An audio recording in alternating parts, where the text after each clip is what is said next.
बिस्मिल्लाहिर्रहमानिर्रहीम। Computer architecture and assembly language के third video tutorial में मैं ज़फ़र खान आपको खुशामदीद कहता हूँ।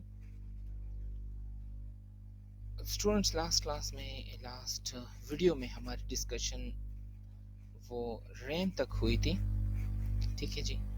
तो अगर आप इस ब्लॉक डायग्राम में देखें तो नेक्स्ट हमारे पास जो कंपोनेंट आ रहा है वो इंस्ट्रक्शन रजिस्टर है। बेसिकली इंस्ट्रक्शन रजिस्टर कर क्या रहा है यहाँ पे, तो इंस्ट्रक्शन रजिस्टर रैम से जो भी डेटा डब्ल्यू बस पे आ चुका है, ठीक है जी, वो रैम वाला डेटा जो भी 8 बिट का डेटा है वो इंस्ट्रक्शन रजिस्टर को यहाँ पे रिसीव हो जाएगा। अब इंस्ट्रक्शन रजिस्टर का काम क्या है वो आगे देखते हैं। इंस्ट्रक्शन रजिस्टर इस डेटा को आगे दो हिस्सों में स्प्लिट करेगा। कुछ जो है डेटा वो अगेन डब्ल्यू बस पे रख देगा और कुछ डेटा वो कंट्रोलर सीक्वेंसर को प्रोवाइड करेगा। तो आज की वीडियो में हमने ये देखना है कि कंट्रोलर सीक्वेंसर ये डेटा ले रहा है तो ये क्या चीज़ है, इंस्ट्रक्शन रजिस्टर इस डेटा को स्प्लिट कैसे करता है और जो स्प्लिट करके डब्ल्यू बस पे सेंड कराए वो क्या चीज़ है और एकमुलेटर क्या चीज़ है। तो आज की वीडियो में ये ज़रा चेक करते हैं। तो इंस्ट्रक्शन रजिस्टर, तो सबसे पहले अगर आप देखें तो डब्ल्यू बस पे जो भी डेटा मेमोरी से आ चुका है, जो भी इंस्ट्रक्शन वहाँ पे पड़े थे वो आ चुके हैं। तो इंस्ट्रक्शन रजिस्टर क्या करता है, इसको नेक्स्ट पॉजिटिव क्लॉक पे, पॉजिटिव एज पे यार उसको स्टोर कर लेगा, ठीक है जी। अच्छा, अब इंस्ट्रक्शन रजिस्टर के ये जो कंटेंट्स है, जो भी डेटा इसको मिला है या जो इंस्ट्रक्शन इसको मिले हैं वो इसको दो हिस्सों में तकसीम कर देगा। हर एक पार्ट जो होगा वो 4 बिट्स का होगा, या 4 बिट्स का मतलब एक निबल होगा, तो लिहाजा वो दो निबल्स में डिवाइड हो जाएगा।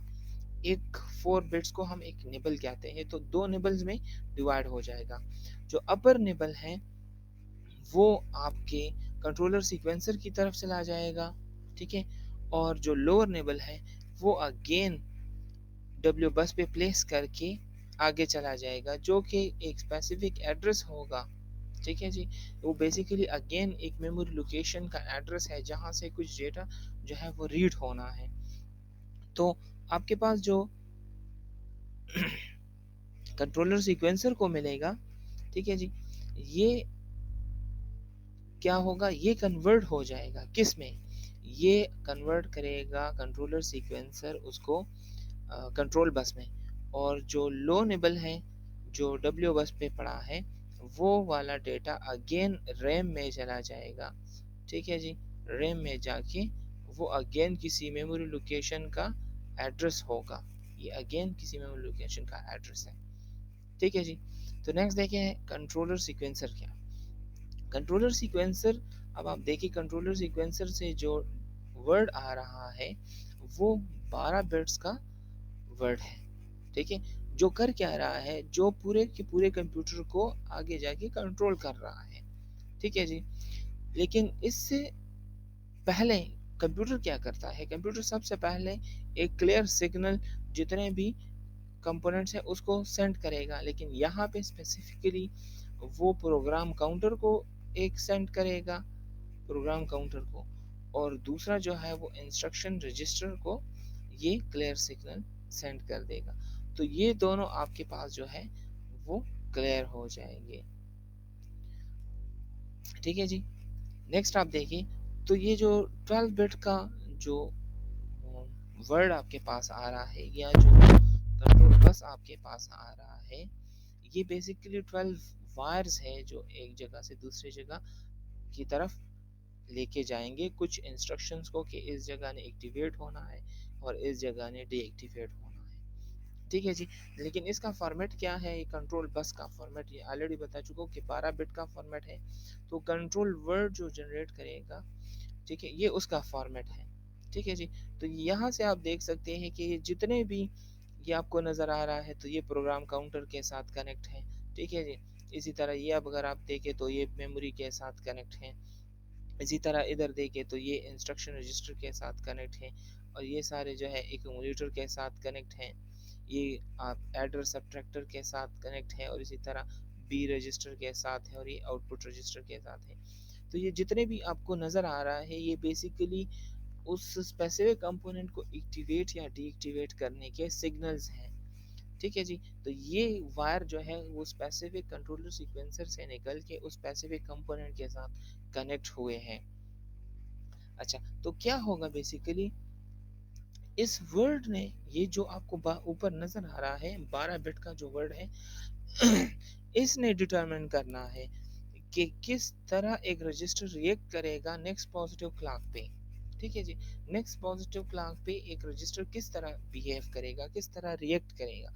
फॉर एग्जांपल एक हाई ईपी और एक लो एलएम, इसका मतलब क्या है कि आप जो है वो प्रोग्राम काउंटर का डेटा क्या करो, मार में जाके लोड करो किसी भी पॉजिटिव, जो नेक्स्ट आपका पॉजिटिव क्लॉक एज आ रहा है उस पे आप डेटा जाके कॉपी करो। तो अगर हम ईपी को लो कर लेते हैं देखिए ये वाला, सॉरी हाई कर लेते हैं, यहाँ से देखिए अगर ये हाई है और एल एम आपके पास लो है, ये आप देखिए ये आपके पास लो है, तो बेसिकली ये हाई एक्टिवेट है और ये लो एक्टिवेट है। तो कह रहा है कि इन दोनों को आप एक्टिवेट करो, बाकी सारे डीएक्टिवेट हो जाएंगे। तो प्रोग्राम काउंटर से जो भी एड्रेस है वो आपके मेमोरी एड्रेस रजिस्टर में आके स्टोर हो जाएगा। इसकी एक दूसरी एग्जांपल देखिए कि इस स्पेसिफिक टाइम पे क्या करेगा, आपका रैम का डेटा किसी स्पेसिफिक टाइम पे आपका रैम का डेटा जो है वो एक्यूमुलेटर को ट्रांसफर कर दिया जाएगा एक नेक्स्ट पल्स पे पॉजिटिव। अच्छा जी, नेक्स्ट देखते हैं कि एक्यूमुलेटर क्या है और एक्यूमुलेटर किस तरह काम कर रहा है। तो अब अगर आपने दो डेटा को ऐड और सब्ट्रैक्ट करना है तो आपको ए और बी लेट सपोज दो नंबर है, ठीक है, तो आपको एक्यूमुलेटर रजिस्टर की ज़रूरत होगी। तो यहाँ पे एक्यूमुलेटर हमारे पास एक जनरल पर्पस रजिस्टर है जो बेसिकली एडिशन के लिए भी आपको एक वैल्यू वहाँ पे स्टोर करनी होगी और सब्ट्रैक्शन के लिए भी आपको पहले एक वैल्यू वहाँ पे जाके स्टोर करनी होगी। और जब यहाँ पे एडिशन सब्ट्रैक्शन जिधर भी होगा उन दोनों का रिजल्ट, चाहे एडिशन का रिजल्ट है या सब्ट्रैक्शन का रिजल्ट है, वो वापस एक्यूमुलेटर में आके स्टोर होगा। ठीक है जी। तो अब जरा देखिए ये किस तरह काम कर रहा है। तो एक्यूमुलेटर के दो आउटपुट्स हैं, दो आउटपुट्स है, एक क्या कर रहा है, one output goes to the adder subtractor, adder subtractor की तरफ जा रहा है।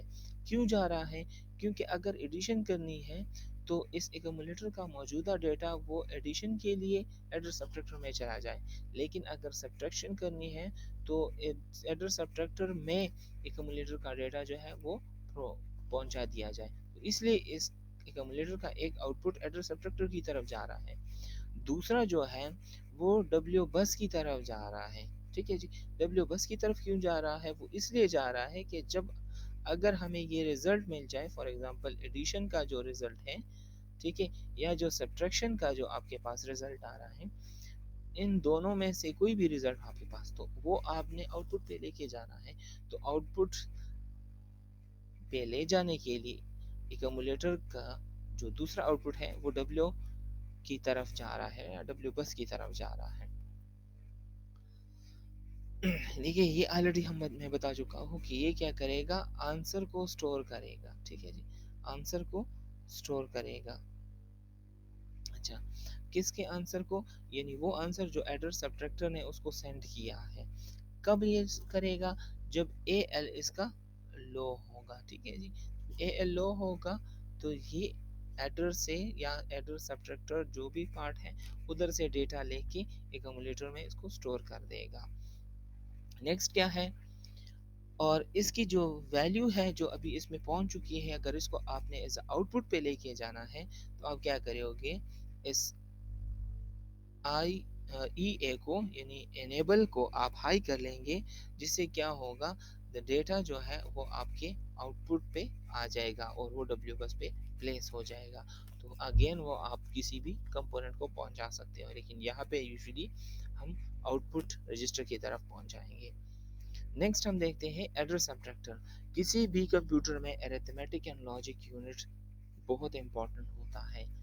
अरिथमेटिक जो होगा वो क्या करेगा, एडिशन सब्ट्रैक्शन मल्टीप्लिकेशन, इस तरह के अरिथमेटिक इंस्ट्रक्शन को या ऑपरेशन को परफॉर्म करेगा। तो सेप वन में simple as possible one computer one में हमारे पास सिर्फ एडिशन और सब्ट्रैक्शन ही पॉसिबल है। ठीक है जी। तो इसलिए ये क्या करेगा, एडिशन और सब्ट्रैक्शन करेगा, ये कंपोनेंट, ये पार्ट। तो सेप वन क्या करता है, सेप one two's complement adder subtractor use कर रहा है। और टूस कम्प्लीमेंट आप लोग जानते होंगे कि टूस कम्प्लीमेंट का मतलब क्या है। पहले उस वैल्यू का टूस कम्प्लीमेंट लिया जाता है, पर उसके साथ ऐड किया जाता है, वो रिजल्ट जो आएगा वो एडिशन होगा या वो उन दोनों का डिफरेंस होगा। तो इस केस में किस तरह होगा, इस केस में ये होगा कि आपने देखा कि कंट्रोलर सीक्वेंसर से एक एसयू आ रहा था, एसयू सिग्नल था या उसका एक पाथ था या एक वायर थी। जब वो लो होगा, ठीक है, तो क्या होगा, बेसिकली एकमुलेटर और एक दूसरा रजिस्टर है इसके बाद आने वाला है बी रजिस्टर, इन दोनों की एडिशन होगी, ये दोनों ऐड होके आपको सम मिलेगा। ठीक है जी, ये इन दोनों का रिजल्ट आपके पास एज अ समेशन आ जाएगा। ठीक है जी, ये कब होगा, जब एस यू आपके पास लो होगा। और अगर आपने डिफरेंस फाइंड करना है तो एस यू को आप हाई कर देंगे। ठीक है जी, फिर क्या होगा, फिर ये आप देख सकते हैं कि बी का वंस कम्प्लीमेंट लिया जाता है, फिर उसके साथ वन ऐड किया जाता है तो ये टूस कम्प्लीमेंट बन जाता है, और फिर उसको ए के साथ प्लस करके रिजल्ट जो आपके पास आएगा, तो ये एस बेसिकली आपके पास ये इन दोनों का डिफरेंस होगा। अच्छा, फिर क्या कह रहा है कि the adder subtractor is asynchronous and it's cannot changes as soon as the input changes। तो ये एक एसिंक्रोनस एडर सब्ट्रैक्टर है। एसिंक्रोनस का मतलब ये था कि जैसे ही ये इन दोनों जो है, इन दोनों का रिजल्ट आएगा, जैसे ही इन दोनों की वैल्यूज आएगी और जैसे ही कुछ ऑपरेशन परफॉर्म होगा, बिल्कुल उसी टाइम ये डेटा उसका रिजल्ट आपको प्रोवाइड कर देगा और रिजल्ट आपको मिल जाएगा। नेक्स्ट क्या है, नेक्स्ट ये है कि जब EU आपके पास हाई होगा तो वो जो भी कंटेंट्स थे आपके पास, यानी जो भी आपका रिजल्ट था, वो डब्ल्यू बस पे अपेयर हो जाएगा, डब्ल्यू बस पे अपेयर हो जाएगा। नेक्स्ट हमारे पास है बी रजिस्टर। तो बी रजिस्टर अगेन एक जनरल पर्पस रजिस्टर है। आप लोग देख चुके हैं कि वो क्या कर रहा है, एडिशन सब्ट्रैक्शन के लिए यूज हो रहा है एकमुलेटर के साथ, और एडर सब्ट्रैक्टर उससे वैल्यू लेके उसको ऐड कर रहा है। तो अगर आपके पास टू ऐड सब टू 8 बिट डेटा, एक तो आपके पास ए था और दूसरा बी था, तो ये बी रजिस्टर कहीं जाके हम इसको बेस रजिस्टर कहेंगे।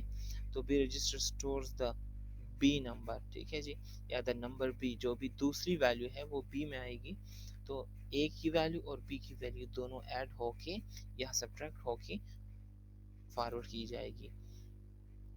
तो ये क्या कर रहा है, ये वो नंबर प्रोवाइड कर रहा है जिसने ऐड होना है या जिसने सब्ट्रैक्ट होना है, किधर से, एकमुलेटर से। ठीक है, या तो एकमुलेटर के साथ इसकी एडिशन होगी जो भी इसकी वैल्यू है, या एकमुलेटर की वैल्यू से इसकी वैल्यू सब्ट्रैक्ट कर दी जाएगी। और ये काम कौन करेगा, ये एडर सब्ट्रैक्टर करेगा। नेक्स्ट हमारे पास है, जब ये डेटा अवेलेबल होगा डब्ल्यू बस पे, तो एल बी जब लो कर दिया जाएगा तो पॉजिटिव, नेक्स्ट पॉजिटिव क्लॉक पे जो भी डेटा होगा the B register loads that data, B register में वो डेटा के पास आ जाएगा। यानी उसके लिए आपको एल बी जो है वो लो करने की कंडीशन है। ठीक है, जब भी आप चाहते हैं कि आपका डेटा जो है बी रजिस्टर में पहुंचे, तो आपने क्या करना है, इस एल बी को लो कर देना है, या कंट्रोलर सीक्वेंसर इसको लो कर देगा तो डेटा बी में पहुंच जाएगा। नेक्स्ट हमारे पास है आउटपुट रजिस्टर। तो इसके नाम से जाहिर है कि हमें इस पे आउटपुट कनेक्ट करना होगा। तो अरिथमेटिक ऑपरेशन जो भी आपने किया, एडिशन सब्ट्रैक्शन, ठीक है, वो जो भी रिजल्ट उसका था वो आंसर आपने प्रोवाइड करना है या आगे लेके चलना है। ठीक है, एकमुलेटर में जो पड़ा है, जो एकमुलेटर में पड़ा है वो क्या करना होगा, आपने डब्ल्यू बस के थ्रू आउटपुट रजिस्टर में मूव कर देना है।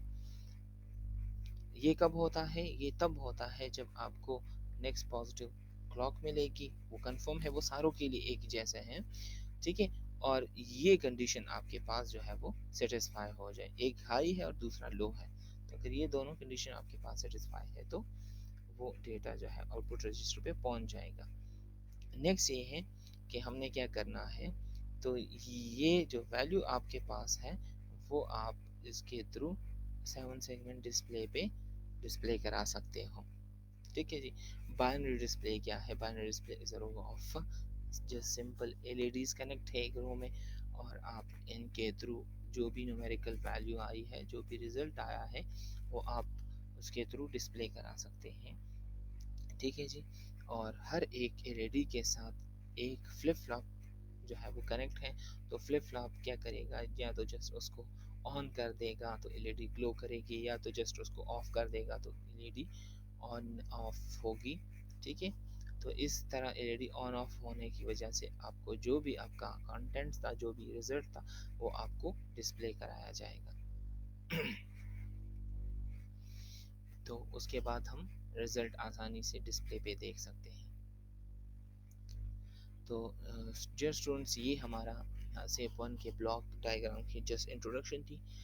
इन ब्लॉक डायग्राम में या इन ब्लॉक्स में हम मज़ीद इन डेप्थ जाएंगे और अगेन हर एक ब्लॉक को थोड़ा थोड़ा एक्सप्लोर करेंगे कि ये किस तरह काम कर रहा है और किस किस तरीके से हम इसको मज़ीद अंडरस्टैंड कर सकते हैं। अगर आपको ये वीडियो अच्छी लगी है और समझ आई है तो वीडियो को लाइक करें, सब्सक्राइब करें चैनल को, और कमेंट करें, और इंशाल्लाह नेक्स्ट वीडियो में मिलते हैं। अल्लाह हाफिज़।